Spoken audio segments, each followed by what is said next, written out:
सोडताना महाराष्ट्रातल्या खासदारांनी मोडतोड केल्याचं समोर आलंय। समीर भुजबळ आणि निलेश राणे यांच्या निवासस्थानी अशी मोडतोड केल्याचं समोर आलंय। दिल्लीतल्या निवासस्थानी बसवलेल्या अनेक झगमगाटी, सोयी सुविधा, दिमागदार दरवाजे असं सगळंच निवासस्थान सोडताना काढून देण्यात आलंय।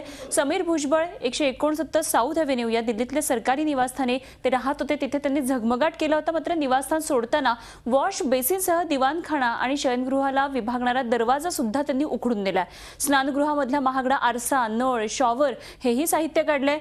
तर इकडे निलेश राणे यांच्या 97 नॉर्थ एव्हेन्यू या घरामधलं बाथरूम मधलं सिंक काढून देण्यात आले। मोडतोडीमुळे नव्या खासदारांना निवासस्थान देताना विलंब होतोय आणि त्यामुळे दुरुस्ती करावी लागणार आहे।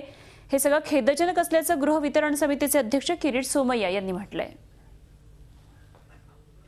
अवघे चार एक खासदार असे दिसले की त्यांनी निघताना त्याची टाईल तोडणं, वॉश बेसिन तोडणं खरंच म्हणजे वाईट वाटलं हो। त्यात महाराष्ट्राचे काय खासदार, याला संस्कृती नाही म्हणत, याला विकृती म्हणतो।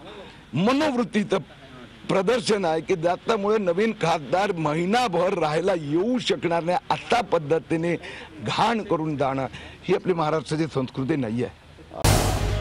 झी 24 तास रहा एक पाऊल पुढे।